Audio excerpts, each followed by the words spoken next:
স্বাগত আজকের বাংলাদেশে। আপনাদের সঙ্গে আছে আমি খালেদ মুহিউদ্দিন। 60 ঘন্টা টানা হরতালে ব্যবসা বাণিজ্য তো বটেই, জীবনযাত্রায় অচল হওয়ার পথে। সংঘাতের চলতি রাজনীতির মধ্যে দেশের সামগ্রিক অর্থনীতির বিপাক দেখছেন খোদ অর্থমন্ত্রীও। তাই আমাদের আজকের আলোচনা রাজনীতির ব্যবসা। কথা বলতে স্টুডিওতে আছেন 3 শীর্ষ ব্যবসায়ী। প্রথমে আছেন এফবিসিসিআই এর বর্তমান সভাপতি জনাব কাজী আকরামউদ্দিন আহমেদ, আছেন এফবিসিসিআই এর সাবেক সভাপতি জনাব আব্দুল আউয়াল মিন্টু এবং আরেকজন সাবেক সভাপতি জনাব ইউসুফ আব্দুল্লাহ হারুন। স্বাগত আপনাদের। জনাব কাজী আকরামউদ্দিন আহমেদ, আমরা দেখেছি যে এই মাত্র বা তার কিছুক্ষণ আগে এইমাত্র আমাদের কাছে খবরটা এসেছে, কিছুক্ষণ আগের খবর, যে আগামী নির্বাচন নিয়ে দুই দলের পাল্টাপাল্টি অবস্থানে রাজনৈতিক সংকট আশঙ্কা এবং সংলাপের আবহের মধ্যে উদ্যোগী হতে যাচ্ছেন দেশের শীর্ষ ব্যবসায়ীরা। আপনারা একটি উদ্যোগ নিচ্ছেন, কিন্তু আমরা আগে দেখতাম রাজনৈতিক সমঝোতার জন্য ব্যবসায়ী ফোরামগুলি প্রকাশ্যে অপ্রকাশ্যে নানা ধরনের উদ্যোগ নিচ্ছে। এবার দৃশ্যমান কোনো উদ্যোগ আমরা এখন পর্যন্ত, মানে আজকের এই বৈঠকটির আগ পর্যন্ত দেখি নাই। অন্তরালে কি কোনো উদ্যোগ আপনারা নিচ্ছেন? নিলে তার সাফল্য ব্যর্থতার কথা যদি একটু বলতেন। ধন্যবাদ আপনাকে। এই উদ্যোগ দেখছেন না বলেই আমরা আজকে বসছিলাম, উদ্যোগটা যাতে দেখা দৃশ্যমান হয়, সেই দৃশ্যমানের জন্যই আমরা বসছিলাম।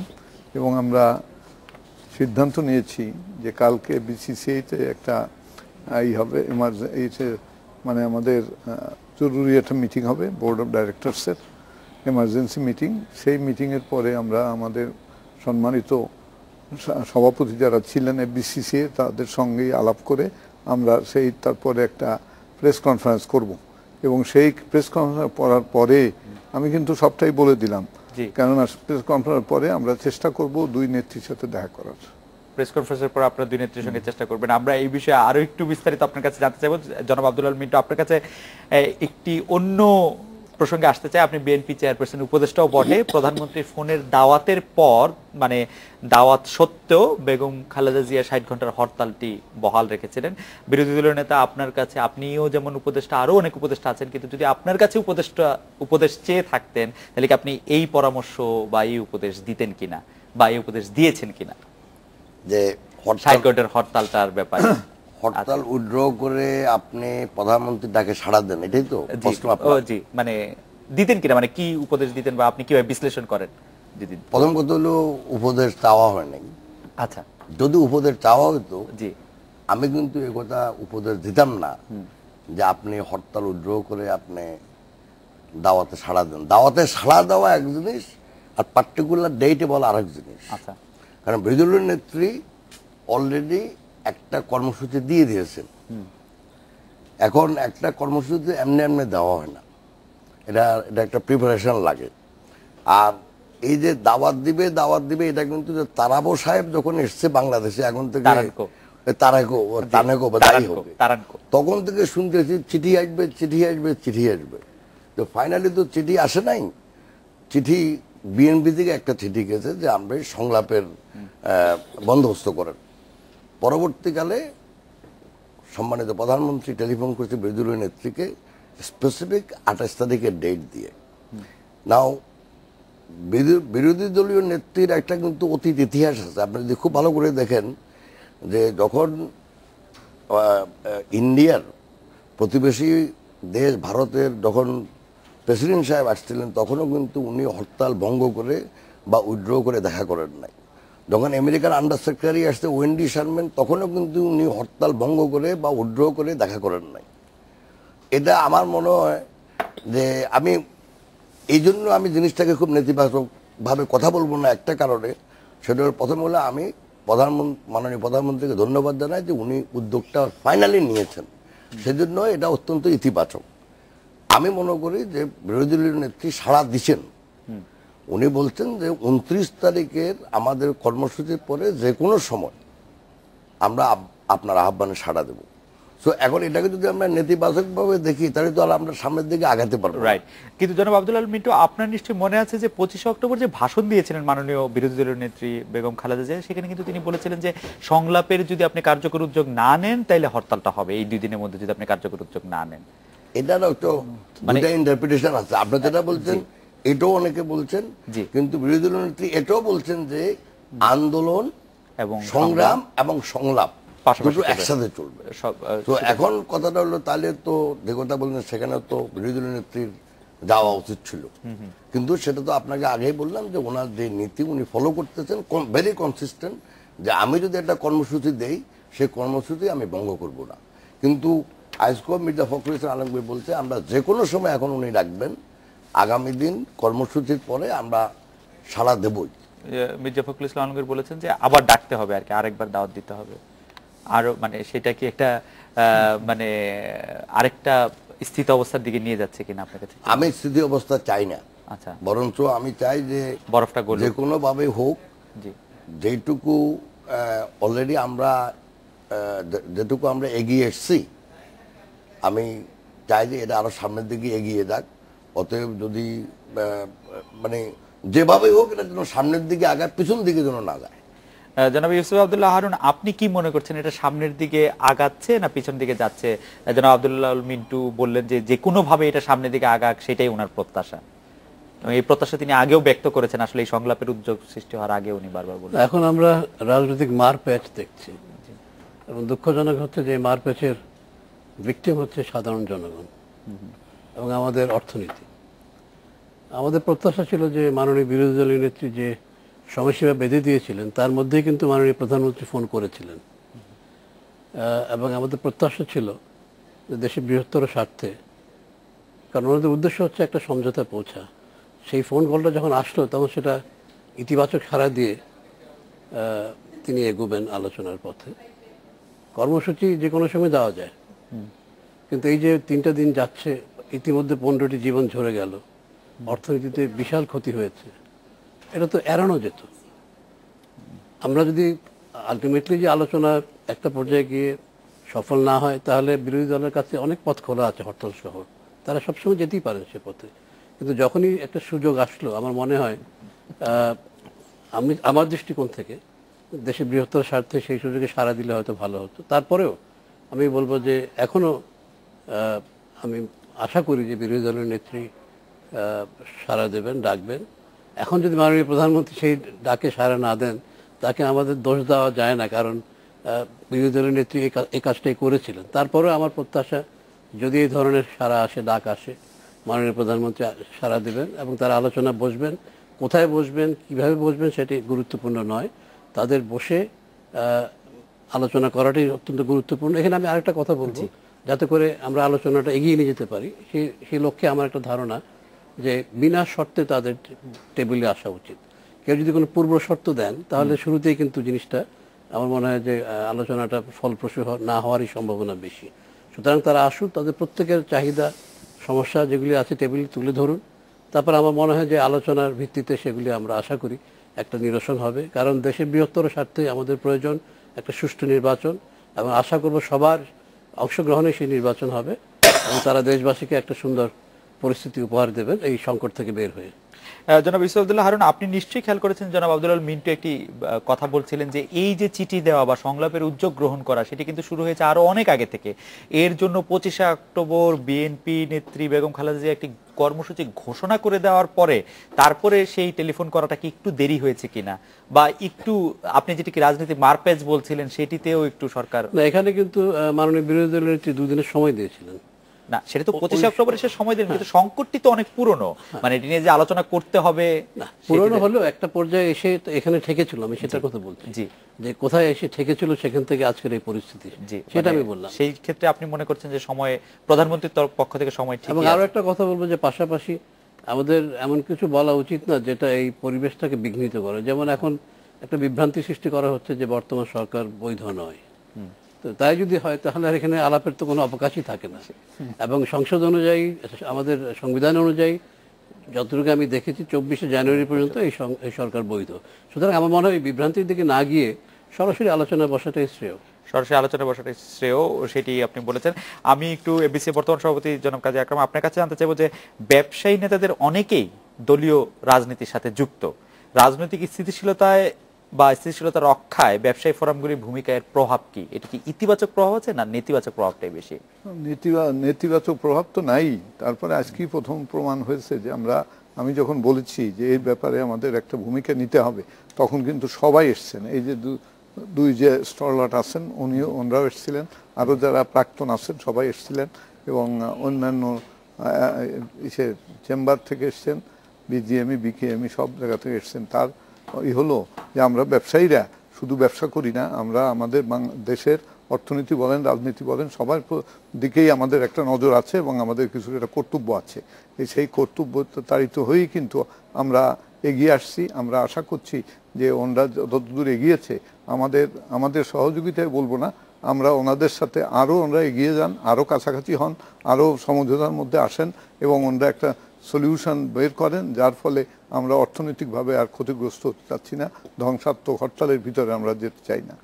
জনাব আব্দুল আল মিন্টু, যদি আপনি বিষয়ে আলোকপাত করতেন যে এই রাজনৈতিক স্থিতিশীলতা রক্ষায় ব্যবসায়ী নেতাদের ভূমিকাটাকে আপনি কিভাবে দেখেন? উনি আজকের বৈঠকের কথা বলছিলেন, আপনার কি ঐক্যবদ্ধ আছেন যে এই বিষয়টা নিয়ে যদি একটু আপনার মূল্যায়ন শুনতাম? আমি পাঁচতলায় মনে করি আগে যেটা হারুন ভাই বলছে, আমার বোধ একটু সামান্য একটু ওনাকে উনি যে কথাটা বলছে একটু উত্তর দেওয়াটা, সেটা হলো যে বিরোধী দলীয় নেতৃত্ব সাড়া দিচ্ছেন, এটা বলা যাবে না উনি সাড়া দেন নাই। এখন আপনি যদি আমাকে দাওয়াত দেন একটা কথা বলার জন্য, বলুন যে স্পেসিফিক এই টাইমে আসতে হইব, এমন তো কোনো বাধা ধরো আইন নাই।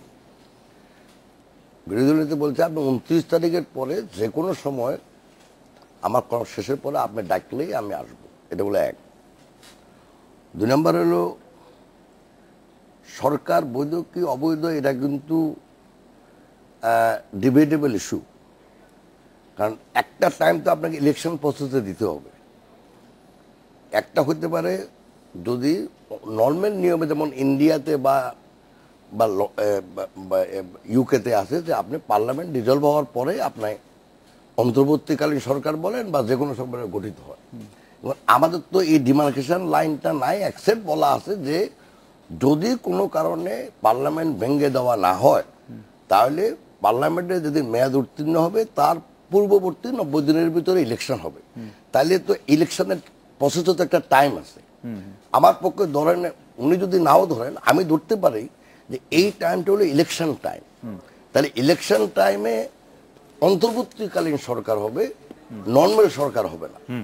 তারপর অন্তর্বর্তী সরকারের কতগুলো নিয়ম কানুন যদিও আমাদের এখানে লিখিত নাই, but there is a norms already established, যে আপনি এমন কোনো পলিসি ডিসিশন নিতে পারবেন না যে পলিসি ডিসিশন পরবর্তী সরকার যারা আসবে তাদেরকে প্রভাবিত করবে বা তাদের কাজকর্মে বাধা বিঘ্ন সৃষ্টি করবে। তো সেজন্য আমি মনে করি যে বৈধ কি অবৈধ এই তর্কতে আমি যেতে চাই না। তবে ইলেকশন প্রসেসের টাইমটা বর্তমান সংবিধান অনুযায়ী পূর্ব দিন 90 দিন পূর্ববর্তী সময়, সেটা শুরু হয় 25 হোক 26 হোক 27 হোক 7টা টাইম থেকে। সেই প্রকৃতিতে বৈধ অবৈধ কথাটা আসছে যে আপনি যে কতটুকু ক্ষমতা ব্যবহার করবেন। আর যদি বলেন যে ভাই এই যে সংবিধানে যায় লেখা আছে এগুলির দিকে আমার তাকানোর দরকার নাই। না মিন্টু ভাই একটা প্রশ্ন একটু করতে চাই, একটা সরকারের ক্ষমতা কমে যাওয়া বা তার শুধু রুটিন ওয়ার্ক করা আর এটাকে অবৈধ সরকার বললে মানে এটা কি কোনো মানে এটা এক ধরনের বিভ্রান্তির ব্যাপারটা যেটা এটা তো আপনার ইন্টারপ্রিটেশন। আমি না যেটা না আজকে এটা আমাদের প্রসঙ্গ ছিল না, মানে এটা তো আসলে ওনার যে ইন্টারপ্রিটেশন বা আপনি যেটা বলছেন আমার কোনো দ্বিমত প্রকাশ করব না, এই জন্য যে আমার নিজস্ব মতামত আছে। এই জন্য এখানে সমস্যা হলো বাংলাদেশে সব বিষয়ে বিশেষজ্ঞ আছে কিন্তু সমস্যার সমাধানের বিশেষজ্ঞ নাই। আমরা সংবিধান বিশেষজ্ঞ, তারপরে ওই বিশেষজ্ঞ, সেই বিশেষজ্ঞ, অর্থনৈতিক বিশেষজ্ঞ, কিন্তু কোনো ব্যবসায়ী বিশেষজ্ঞ নাই। আমরা শুধু ঋণ খেলাপি হই। এখন কথা হলো যে অনেক বিশেষজ্ঞর কথা শুনতে শুনতে আমরাই পাগল হয়ে গেছি ভাই। আচ্ছা, এখন যেটা সেজন্য বৈধ অবৈধ, এটা হলো এখানে বৈধ অবৈধ থেকে ইম্পর্টেন্ট হলো যে আপনার ক্ষমতা কতটুকু আপনি ব্যবহার করতে পারবেন এই 90 দিনের ভিতরে। এখন সরকার আগে বলছে, এটা তো প্রধানমন্ত্রী নিজেই বলছে, নিজে পার্লামেন্টে দাঁড়িয়ে বলছে যে অক্টোবরের 25 তারিখ থেকে আমাদের সরকার আর নাই। একথা বলছে না? আপনি বলেন। পার্লামেন্ট ভেঙে দেওয়ার কথা একবার বলেছেন, পার্লামেন্টে অধিবেশন আর বসবে না সেটিও বলেছেন। সেটাও বলেছেন। তো ওইখান ঘটনার উৎপত্তি তো ওনার কথা থেকেই হয়েছে। 25 অক্টোবর না, ওনার কথাই যে হবে তা না, কনস্টিটিউশনের কথা হতে হবে। ঘটনার উৎপত্তি তো ওনার কথা থেকেই হয়েছে। 25 অক্টোবর না, ওনার কথাই যে হবে তা না, হ্যাঁ। কনস্টিটিউশনের কথাই হতে হবে। না, ওনার কথা উনি একটা উনি তো ভাই সেইটাই ধরে নেবেন। শুনেন, উনি তো সংবিধান দেখাই একদম প্রধানমন্ত্রী সংবিধান জানেন, এটা তো আমি মানব জানে না, না বলি নাই, সেটা আমি বলি না। আমি বলছি যে সরকার অবৈধ উনি হলে কি বিরোধী দল বলছিলেন, অবৈধ হয়। অবৈধ কিনা সেটা তো না, সংবিধানই আজকে- আছে। না জনাব কাজী আকরাম, আমরা একটা বিরতি নেব, কিন্তু আপনার একটা বিষয় দৃষ্টি আকর্ষণ করতে চাই যে মাননীয় প্রধানমন্ত্রী কিন্তু চাইলে যে কোনো সময় সরকার ভেঙে দিতে পারেন, হ্যাঁ। এবং মাননীয় প্রধানমন্ত্রী সংসদেই বলেছেন, একটি ডেট উল্লেখ করে যে এই দিন তিনি সংসদ ভেঙে দিবেন। তো সেই ক্ষেত্রে মাননীয় প্রধানমন্ত্রীর কথাকে যদি আমরা একটা সেই কথা যা বলে, একটা কিন্তু ল্যান্ডমার্ক ধরি, তারপরের সেটাকে আমরা ধরতে পারি কিনা? তারপরেরও পরিবর্তিত পরিস্থিতিতে, আচ্ছা, পরিবর্তিত পরিস্থিতি যদি উনি পরিস্থিতিতে বলতে অনেক থাকেন, সময় সেটা আবার একটা অন্য আলোচনা। সেইটা যদি হয় তাহলে সংবিধানের বাইরে যদি উনি করেন পরিবর্তিত পরিস্থিতিতে, না, সেটা অন্যায় হবে। না, মানে মাননীয় প্রধানমন্ত্রী সংসদ ভেঙে দিলে সংবিধানের বাইরে ভাঙতে না, না, মানে উনি না, আমি সেই জন্য যদি সংবিধানের বাইরে না হয় সেটা উনি দেরি করতে পারেন না। সংবিধানের ভিতরে হলে বললেই যে সেই দিনই করে দিতে হবে এমন তো কথা নেই। সেই পরিস্থিতি সৃষ্টি হয়নি, সেই পরিস্থিতি সমঝোতা, বন্ধুত্ব, ভ্রাতৃত্ব, সমমর্মিতা সৃষ্টি হলে আমার মনে হয় যে এই পরিস্থিতির সৃষ্টি হয়েছে কিনা সেটা মিটু ভাই, আমাদের যে অরিজিনাল প্রশ্নটা ছিল সেইটা আপনার সেইটা বিরতির পর আপনি যদি একটু ইয়ে করেন যে ব্যবসায়ী নেত্রীদের দলীয় রাজনীতির সাথে যুক্তিটা রাজনৈতিক স্থিতিশীলতা রক্ষায় কি প্রভাব ফেলছে। আমি জনাব ইউসুফুল্লাহ হারুনের কাছেও এই বিষয়ে আপনার মূল্যবান মতামত জানতে চাইবো। আমরা একটা বিরতি নিয়ে ফিরছি আপনাদের মতামত শুনতে।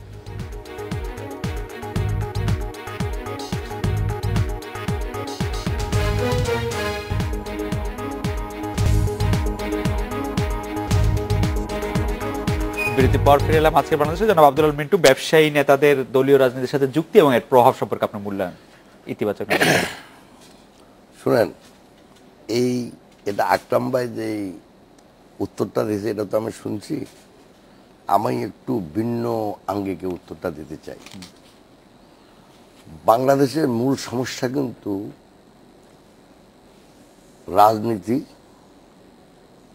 রাজনীতিক, ব্যবসায়ী এবং সরকারি কর্মকর্তাদের দুষ্ট চক্রই হলো বাংলাদেশের আজকের এই অস্থিতিশীল পরিস্থিতির জন্য দায়ী।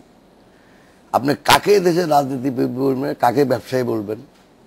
আচ্ছা, রাজনীতি হলো সবচেয়ে বড় ব্যবসায়ী এদেশে এখন।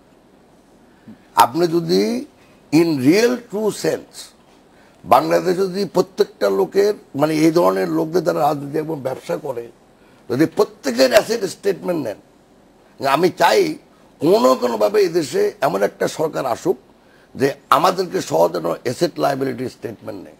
আপনি দেখবেন সবচেয়ে বেশি ওয়েলথ উইথ লেস লাইবিলিটি, সম্পদ বেশি, লাইবিলিটি কম হলো রাজনীতিকদের। আর ব্যবসায়ীদের আপনি চোখে চোখে সব দেখতেছেন, পাঁচরো গাড়ি চালায় বেকুবের মতো, পকেটে পয়সা নাই, ঋণ খেলাপি ব্যাংকে, কথা বলছেন আপনি, আর পাঁচরো গাড়ি চালায়, আর 3-4টা মানে হোমরা আগে আমাদের মতো বদনামের বাজি হইতেছে ব্যবসায়ীরা। কিন্তু ট্রু সেন্সে বাংলাদেশে এখন ব্যবসা কন্ট্রোল করে রাজনীতিবিদরা। অতএব সেখানে যদি কোনো ব্যবসায়ী সংগঠনের নেতা যদি রাজনীতি করে, আমি তো এটার কোনো মানে আগামাথা কিছু পাই না। আপনি এটাকে দোষে বাকিয়ে দিবেন, গুণে বাকিয়ে দিবেন। আমি আমার 2 কলিগ এখানে আছে, আমরা দুজনে ব্যবসাতেও আছি, দুজনে সংগঠনের নেতৃত্ব দিয়েছি বা দিচ্ছি। ইন অনেস্টলি আমি করি বাংলাদেশে আপনার রাজনীতি আর ব্যবসাকে আলাদা করতে পারবেন না। এটাই হলো সমাজে দুর্গতির একটা বড় কারণ আজকে। জনাব ইউসুফ আব্দুল হারুন, এই বিষয়ে আপনার মন্তব্য শুনতে চাইবো। না, আমি ওনার মিন্টু সাহেবের সাথে সম্পূর্ণ একমত। আসলে আমাদের সমাজটা খুব ছোট, অর্থনীতির পরিধিও এখন আস্তে আস্তে বাড়ছে। তো এখানে রাজনীতি, আমলাতন্ত্র এবং ব্যবসা সব একাকার হয়ে গেছে সত্যিকার অর্থে। এখন একটা ব্যবসায়ী, উঠতি ব্যবসায়ীর পক্ষে আমাদের মনে রাখতে হবে যে এক সময় আমাদের অর্থনীতিতে ছিল সরকার কেন্দ্রিক।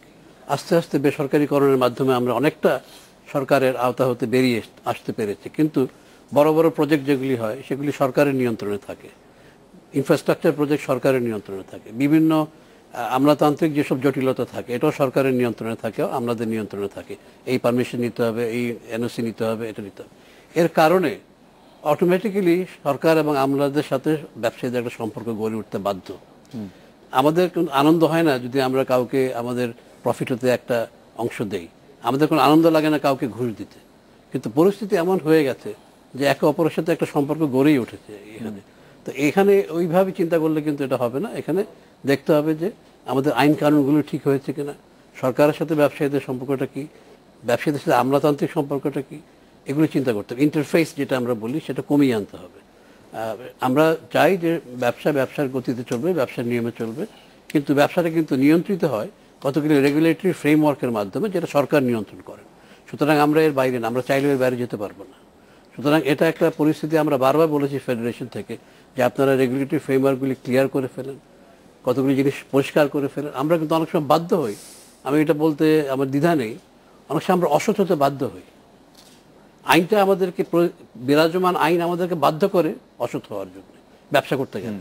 তো এই জিনিসগুলি আমি মনে করি যে সরকারের পক্ষেও কাম্য স্বচ্ছতা আনা, আমাদের জন্য কাম্য স্বচ্ছতা আনা, এবং আমলাতান্ত্রিক যে জটিলতা হয় সেগুলো আমাদের সরিয়ে ফেলতে হবে। তা নাহলে আমাদের যে সত্যিকারের গতি অর্থনীতি, সেটা আমরা লক্ষ্যে পৌঁছতে পারবো না। এখানে আরেকটা ব্যাপার রয়ে গেছে, একটা যে কোনো দেশে যখন একটা বেসরকারি খাতের আমরা বিকাশ চাই, সেখানে বেসরকারি খাত has to B rewarded on the basis of merit, not connection.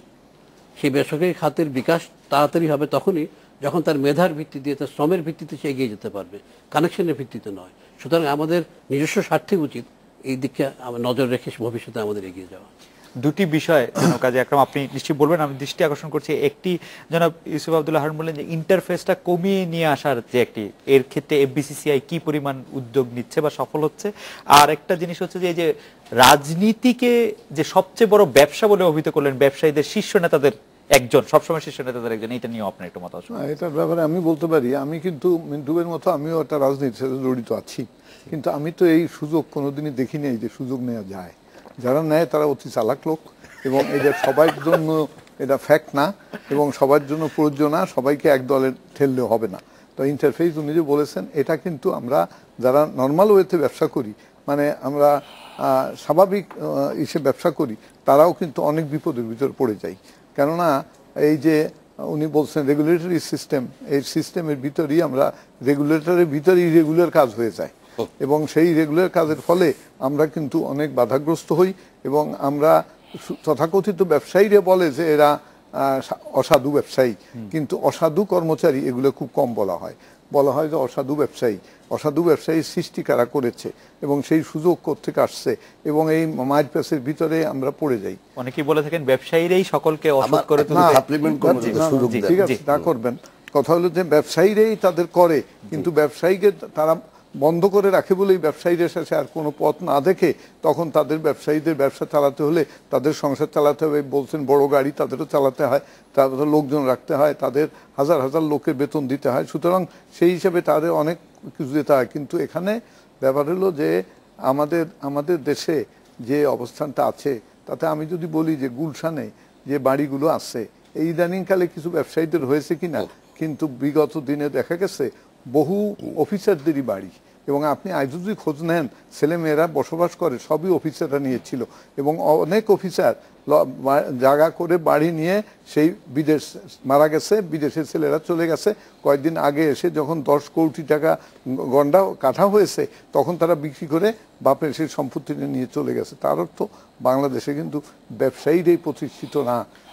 আমরা বলি যে যারা সরকারি ঊর্ধ্বতন কর্মকর্তা, তারাই কিন্তু এখানে বেশি প্রতিষ্ঠিত দেখেছি। আমি আপনার কথা বলি যে ঢাকা শহরে আমার একটা ছোট ফ্ল্যাট ছাড়া আমার 1 কাঠা জায়গাও নাই। সুতরাং এটা যদি সবাই ভাবে যে না, ব্যাংকের চেয়ারম্যান তো আলাদা কথা। ব্যাংকের চেয়ারম্যান আমি আমার ব্যবসার টাকা দিয়ে, আমি 14 বছর আগে ব্যাংকের চেয়ারম্যান, তখন কয় কোটি টাকা লাগতো, 1-1.5 কোটি টাকা হলে হয়ে যেত। আজকে যারা ব্যাংকের চেয়ারম্যান হয়েছে, এক একজনের 40 কোটি টাকা দিয়ে আসতে হয়েছে। সুতরাং এদের ভিতরে পার্থক্য আছে। আমি আপনার বলি, আমি ব্যক্তিগত বলি না, সবাইকে এক চালে দিলে হবে না, এবং সবাইকে একভাবে ব্যবসায়ীদের করলে হবে না। তবে ব্যবসায়ীদের যে রাজনীতি, আমি বলি রাজনীতি যদি ব্যবসায়ীরা সৎ ব্যবসায়ী হয়, তা রাজনীতিবিদদের রক্ষা করতে পারে। আর যদি আমরা অসৎ ব্যবসায়ী হই, রাজনীতিবিদকে অনেক নিচেও নামিয়ে নিয়ে যেতে পারি। সুতরাং আমরা আমাদের দেশে এখন সবচেয়ে বড় কথা হচ্ছে যে এই বর্তমান পরিস্থিতি থেকে আমরা ব্যবসায়ীরা কিভাবে ওনাদের সাথে সহযোগিতা করে আমরা এখান থেকে পরিত্রাণ পাই। কেননা প্রতিটা দিনে সেই 5-7 করে মৃত্যু দেখলে খারাপ লাগে, সেটা বলার মতো না। আপনি কি সাপ্লিমেন্ট করতে চাচ্ছেন? না, আমি অন্য লাইনে আপনার যেটা বলছেন সেটা ঠিক আছে। এখানে একটা জিনিস আমাদেরকে বুঝতে হবে, সেটা হলো দেখেন, এই যে সুশাসন কথাটা, এটা কিন্তু বেশি দিনের কথা না। এটা কিন্তু গত 10-12 বছর আগে প্রথম আমাদের জনসমাজে এসছে। একটা দেশে যেটা আপনি বলছেন, এটা যদি আমরা যদি চাই যে একটা সমাজ স্থিতিশীল থাকুক, যে যার কর্ম যেটা করা দরকার, সমাজের প্রতি যে দায়িত্ব, নিজের প্রতি যে দায়িত্ব পালন করুক, তাহলে কিন্তু একটা স্থিতিশীল সমাজের জন্য আপনার প্রতিষ্ঠান অত্যন্ত জরুরি। এই প্রতিষ্ঠান কথাটাও কিন্তু খুব নতুন অর্থনীতিতে, বেশি পুরানো জিনিস না। এটা হলো হয়তো ধরেন 90 এই 10-15 বছরের। এখন প্রতিষ্ঠান বলতে এবং সংগঠনের মধ্যে ডিফারেন্ট আছে। প্রতিষ্ঠান বলতে হলো আইন কানুন বিধি বিধান রীতিনীতি, রিলিজিয়াস রীতিনীতি, কাস্টমারি সাংস্কৃতিক রীতি, এগুলো সব একত্র করলে এটা হলো প্রতিষ্ঠান। আর সংগঠন হলো যে এই রীতিনীতিগুলা রীতিনীতি কাস্টমারি সাংস্কৃতিক রীতি, এগুলো সব একত্র করলে এটা হলো প্রতিষ্ঠান। আর সংগঠন হলো যে এই রীতিনীতিগুলাকে প্রয়োগ করবে সমাজে। এইটা প্রয়োগ করার জন্য একটা ভালো প্রাতিষ্ঠানিক পরিবেশ লাগে, অর্থাৎ যেই পরিবেশে এই আইন কানুনগুলি যথাযথভাবে প্রয়োগ করা হবে, যার মাধ্যমে সুশাসন প্রতিষ্ঠা হবে, আইনের শাসন প্রতিষ্ঠা হবে। কিন্তু দুঃখের বিষয়, বাংলাদেশে দীর্ঘদিন ধরে আমরা দেখে আসতেছি যে বাংলাদেশে আইনের যথাযথ প্রয়োগ হয় না। আইনের যথাযথ প্রয়োগের বিষয়টি জনাব ইউসুফদুল্লাহ হারুনও বলছিলেন যে এটি, উনি বলছেন নিয়ামক সংস্থা, ওটা তো আছেই, তার সাথে আইন থাকা সত্ত্বেও আইন যদি আপনি সিলেক্টিভলি প্রয়োগ করেন অথবা প্রয়োগ নাই করেন, এখন মনে করেন আমি এখন বিএনপি মনে করেন, এখন একটা আইন আমার জন্য প্রয়োগ হবে কিন্তু আমার ওই বন্ধুর জন্য প্রয়োগ হবে না। আবার যখন অন্য সরকার আসবে ওনার জন্য প্রয়োগ হবে, আমার জন্য হবে না। এই পিক এন্ড চুজটাই আমাদের একটা বিরতি নিতে হচ্ছে। মিঠু ভাই, আমাদের দর্শকদের একটা বড় অংশ যে প্রশ্নটা করছেন, সেই প্রশ্নটা আমি যদি একটু সামারাইজ করি, সেটা হচ্ছে যে অনেকটা এরকম যে যেহেতু বাংলাদেশের রাজনৈতিক দলগুলো ব্যবসায়ীদের চাঁদার টাকায় চলে বলে তাদের অনুমান, যেহেতু সাধারণ জনগণের যে টাকা সেটি খুবই কম, আমরা এটা শুনে থাকি যে ব্যবসায়ী চাঁদা, এই দলগুলির উপর ব্যবসায়ীদের প্রভাব কতটা, মানে সেই দলগুলির পরিচালনায়, সেই দলগুলোর আচরণে ব্যবসায়ীদের কতটা প্রভাব, সেটা যদি আমরা বিরতি থেকে ফিরে এসে আপনারা যদি এটা আলোচনা করেন। মিঠু ভাই, আপনাকে দিয়ে আলোচনা শুরু করতে হবে এবং আমরা এটা বিরতি নিচ্ছি।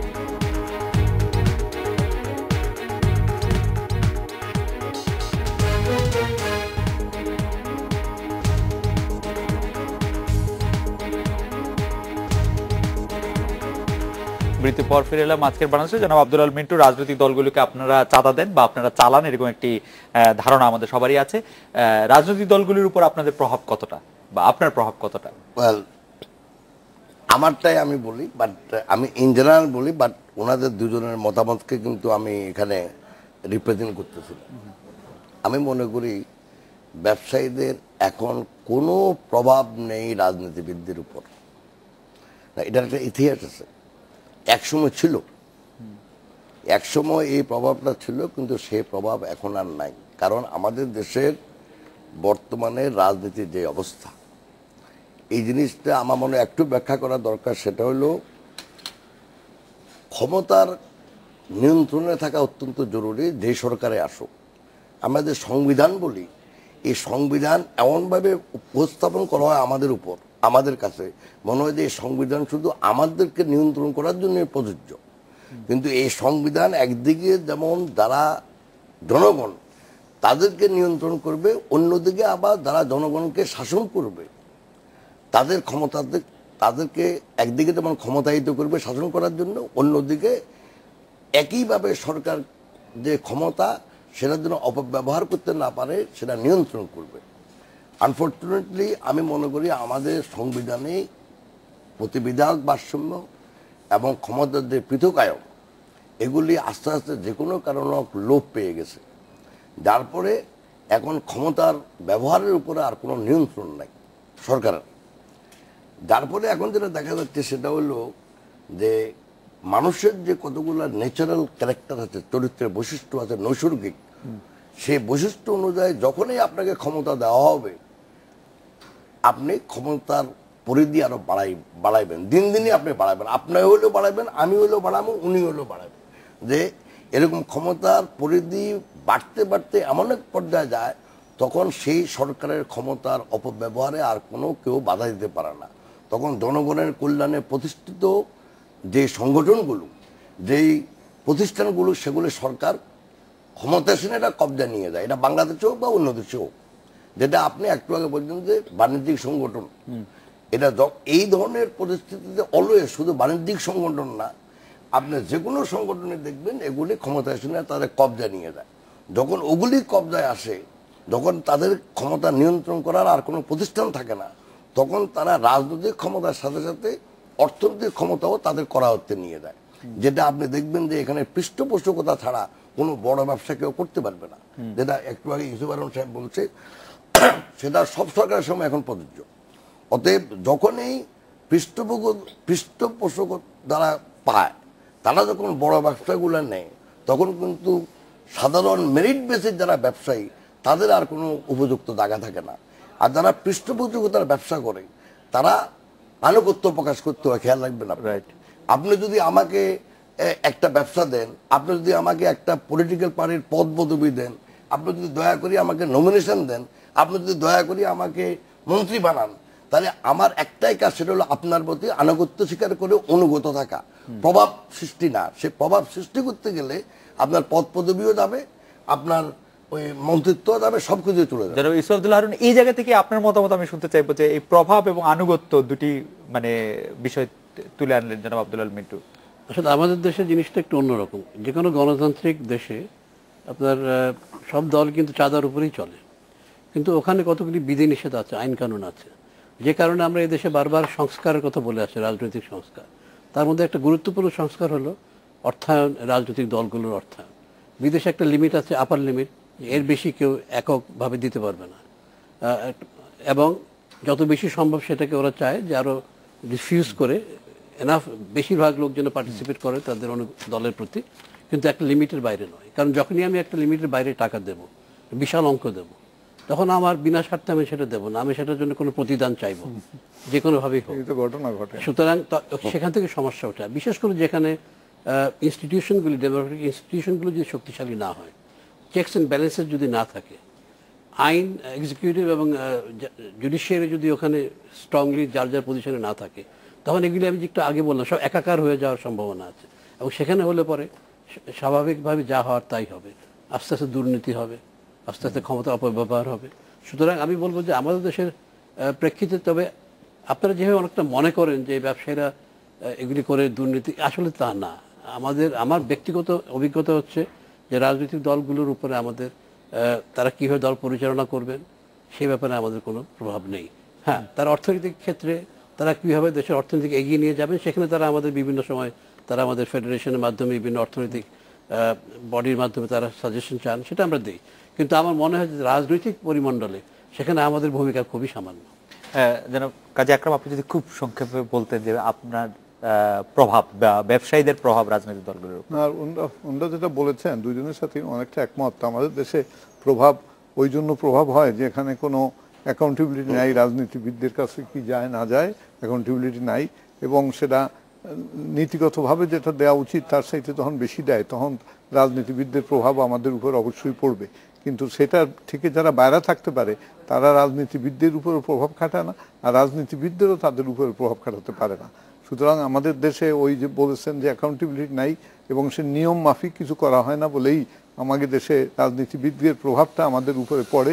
এবং উনি বলেছেন যে আমরা একটা সীমাবদ্ধতার মধ্যে বা আমরা গণ্ডির মধ্যে থেকে, আইন কানুনের মধ্যে থেকে যদি আমরা কারো দ্বারা প্রভাবান্বিত না হয়ে যদি ব্যবসা করতে যাই, তাহলে ব্যবসা করা সৎভাবে করা যায়। কিন্তু যখন কারোর দিক থেকে আমাকে প্রভাবিত করা হয় বা আমাকে সুযোগ সুবিধা দেওয়া হয়, অহেতুক সুযোগ সুবিধা দেওয়া হয়, তখনই আমরা কিন্তু প্রভাবিত হয়ে যাই।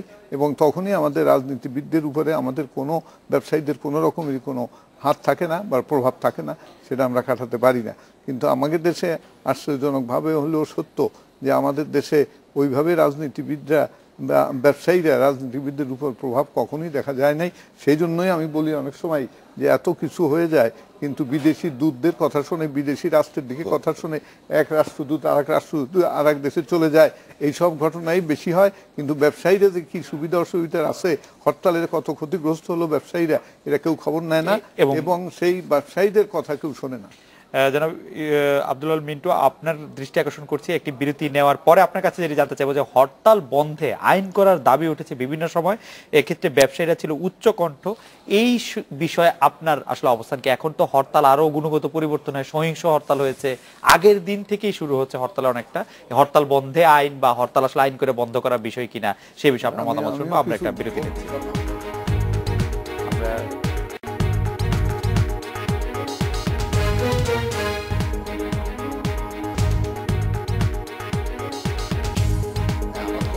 বিরতির পর ফিরে এলাম আজকের বাংলাদেশে। জনাব আব্দুল আল মিন্টু, আপনি যদি একটু বলতেন হরতাল বন্ধের আইন নিয়ে আপনাদের এখনকার অবস্থান যদি আপনি একটু বলতেন। আপনার শুনেন, এই হরতাল বন্ধের আইন এটা জনগণের অধিকারকে বা চিন্তাটাকে সীমিত করা। আমরা তো এফবিসিসি থেকে ইদানিংকালে জানি না, কিন্তু আমরা কখনো হরতাল বন্ধে কোনো আইন দাবি করি নাই। এছাড়া এটার ব্যাপারে দুটো, একটা ক্যালকাটা হাইকোর্টের রায় আছে আমরা দেখছিলাম, আর একটা বাংলাদেশেও হাইকোর্টের একটা রায় আছে। সেই রায়ের ভিতরে এমন কিছু বলে নাই যে এটা এই অধিকার বন্ধ করার মতো কোনো আইন করা যাবে বা আইন করা উচিত। সেজন্য আমি মনে করি না যে আপনি হরতাল বন্ধ করার জন্য কোনো আইন আপনি করতে পারবেন বা করা উচিত। বরং আমি যেটা মনে করি সেটা হলো হরতাল কেন হয় সেই সমস্যার উৎসে গিয়ে যে উৎসটাকে আমার একদিন না একদিন আপনাকে এটা করতেই হবে, যেন জাতীয় ঐক্যমতে আমরা পৌঁছাতে পারি, যেন ভবিষ্যতে এমন কোনো সমস্যার সৃষ্টি না হয় যার জন্য প্রতি 2 বছর পরে পরে এই দল বা সেই দল হরতালের দিকে যাবে। কিন্তু আমি হরতাল বন্ধ করা, হরতাল করাটা আমি মনে করি রাজনৈতিক অধিকার। আমি সেই অধিকার খর্ব, এমনি আমাদের অধিকার খর্ব হইতে হইতে আর কিছু বাকি নেই ভাই। তো আর বাকি যেটুকু আছে, আর হরতাল ছাড়া অনেকেই বলে অন্য কিছু করেন। I want to ask them, অন্য কিছু কি করছে দেশে, কোন দল কি করছে আর কি করতে পারে, যেখানে সরকারের বোধোদয় হয়। আমরা তো কনসিস্টেন্টলি হরতালের বিপক্ষে বলে আসতেছি, বাট হরতালের বিপক্ষে বলা এক কথা, আর হরতাল বন্ধে সাম্প্রতিককালে রাজনৈতিক অধিকার খর্ব করা আরোপ করছে। যেন আব্দুল মিন্টু, সাম্প্রতিককালে যে দুটি বড় ঘটনা আমাদের বাংলাদেশে হয়েছিল, একটি শাহবাগে যদি আমরা গণজাগরণ মঞ্চের কথা বলি বা হেফাজতে ইসলামের যদি আন্দোলনের কথা বলি, দুটিই কিন্তু হরতাল ছাড়া সরকারকে এক ধরনের নাড়া দিতে পেরেছিল আর কি। দুটি ঘটনা, বড় ঘটনার মধ্যে হরতাল ছিল না। জাস্ট একটু মনে করে গণজাগরণ মঞ্চের কনসিকুয়েন্স এখন আমরা পাইতেছি, জি, এবং হেফাজত ইসলামের হেফাজতের কোনো কনসিকুয়েন্স এখন আমরা দেখেন না। জি, এই হেফাজত ইসলামের এই দাবি 13 দফা 1946 সন থেকে শুরু। কিন্তু কথাটা হলো গণজাগরণ মঞ্চ বাংলাদেশকে যে পোলারাইজেশন করছে সেটার খেসারত আরো কতদিন ধরে দিবেন একটু দেখতে থাকেন। না, সেটার ব্যাপারে অবশ্যই আরেকদিন আলোচনা করব। আমি মনে করি না যে গণজাগরণ মঞ্চ আর এটা একসাথে হয়। গণজাগরণ মঞ্চ একটা অধিকার প্রয়োগ করছে, দেশকে পোলারাইজ করছে। আমরা একটু জনাব ইউসুফ আব্দুল্লাহ হারুনের কাছে আসি যে হরতাল বন্ধের আইন নিয়ে যদি আপনি একটু 1 মিনিট বলতেন। যে সর্বপ্রথম আমি মনে করি যে আমাদের জানা উচিত হরতাল বলতে আমরা কি বুঝি। ঐতিহাসিকভাবে যে হরতাল, সেটা গণতান্ত্রিক অধিকার। আমি মনে করি যে প্রত্যেকটা দলের সে অধিকার রয়েছে। কিন্তু হরতাল বলতে আজকে আমরা যেটা বুঝি সেটা হচ্ছে সন্ত্রাস, এবং হরতাল শুরু হয় হরতালের আগের দিন থেকে। কারণ হরতালের আগের দিন দুপুর থেকেই কিন্তু রাস্তা ফাঁকা হওয়া শুরু হয়। কারণ আগামী দিনের হরতালটাকে মানুষের উপরে চাপিয়ে দেওয়ার জন্যে গাড়ি ভাঙা, গাড়ি জ্বালানো শুরু হয়, মানুষের উপর অত্যাচার শুরু হয়, মানুষের সম্পদ নষ্ট করা হয়, সরকারি সম্পদ নষ্ট করা হয়। এটা কিন্তু হরতাল না, এটা সন্ত্রাস। সুতরাং রাজনীতিবিদদেরই নিজেদের মধ্যে একটা সমঝোতা আসতে হবে যে আমরা হরতাল করব, ঐতিহাসিক সেন্সে যেটাকে আমি হরতাল বলি, না আমরা সন্ত্রাস করব। সেটা এইভাবে আমি মনে করি যে আইন করে হরতাল বন্ধ করার কোনো কারণ নেই, প্রয়োজনও নেই। কিন্তু যদি রাজনীতিবিদরা হরতালের অর্থে যদি তারা সন্ত্রাস সৃষ্টি করেন, অথবা তাদের হরতালের কারণে যদি সুযোগ সন্ধানীরা সন্ত্রাসের সৃষ্টি করে, সেটা মোটেই গ্রহণযোগ্য নয়। তো সেজন্য আমি মনে করি যথাযথ ব্যবস্থা গ্রহণ করা উচিত। তবে সবচেয়ে গুরুত্বপূর্ণ যে জিনিসটা হবে সেটা সরকারদের, বিভিন্ন রাজনীতিবিদদের মধ্যে একটা আমাদের সংস্কৃতি গড়ে তোলা উচিত যে আমরা হরতাল করব, কিন্তু এই ধরনের কাজকর্ম থেকে আমরা বিরত থাকবো। জনাব কাজী আকরাম, এটার ব্যাপারে বলতে গেলে হরতাল এনেছিলেন বা বন্ধ এনেছিলেন মহাত্মা গান্ধী। তখন ছিল অহিংস, আর এখন হয়ে গেছে সহিংস। এই সহিংস হরতাল হচ্ছে বলেই বন্ধ করার প্রশ্ন উঠছে। নাহলে যদি বলে যে গণতান্ত্রিক অধিকার, সাংগঠনিক অধিকার, সাংবিধানিক অধিকার হরতাল করা, তাহলে ঠিক আছে। কিন্তু সহিংস হরতাল করার কি সাংবিধানিক কোনো অধিকার কাউকে দিতে পারে? আর একটা কথা বলছেন যে বন্ধ করার জন্য সব সময় যারা সরকারে থাকে তারা বলে যে হরতাল আইন করে বন্ধ করা হোক, আর যারা বিরোধী দলে থাকে তারা বলে হরতাল আমাদের অস্ত্র, আমরা হরতালকে ব্যবহার করব। সুতরাং কি করে এই দেশে হরতাল বন্ধের আইন হবে এবং আইন করা ঠিক হবে কিনা? সহিংস বলে আজকে কথা উঠছে যে হরতাল বন্ধ করা উচিত, বন্ধ করা যায়, কিন্তু অহিংস যেটা আমরা দেখেছিলাম বিগত দিনে আমাদের ছোটবেলা থেকে আরো আগে থেকে, সেটা হলে আজকে এই কথা আসতো না। কিন্তু আমাদের কথা হলো যে এবারে আমি একটা কথা আপনাদের বলবো যে এইবারে যদি আমাদের দুই নেত্রী বসে একটা সমাধান করেন, বা এই সমাধানটা আমি বলতে চাই কোনো অবস্থাতেই একটা ইলেকশনের জন্য এই জাতীয় সমাধান হবে না। একটা ইলেকশন করলে আবার 5 বছর পরে আমরা বেঁচে থাকি না থাকি, দীর্ঘস্থায়ী কন্টিনিউয়াস প্রসেস, যে এই হরতাল বন্ধের এবারে যখন আমরা যে সমঝোতা আসবো, এই সমঝোতার সময় হবে যে আগামী দিনগুলোতে ওই দেশ, কেননা এই বিএনপি আর আওয়ামী লীগ এই দুইটা পার্টি ছাড়া বিগত 20-30 বছরে কোনো পার্টি দেখা যায়নি, আর আগামী 20 বছরে হয়তো দীর্ঘস্থায়ী সমাধান আমাদের সবারই এই দীর্ঘস্থায়ী সমাধান কাম্য, সমাধান করা উচিত। আমাদের সময় শেষ। আপনাদের অনেক ধন্যবাদ আজকের অনুষ্ঠানে আসার জন্য। এই ছিল আজকের বাংলাদেশে, দেখা হবে আগামীকাল এই সময়। শুভরাত্রি।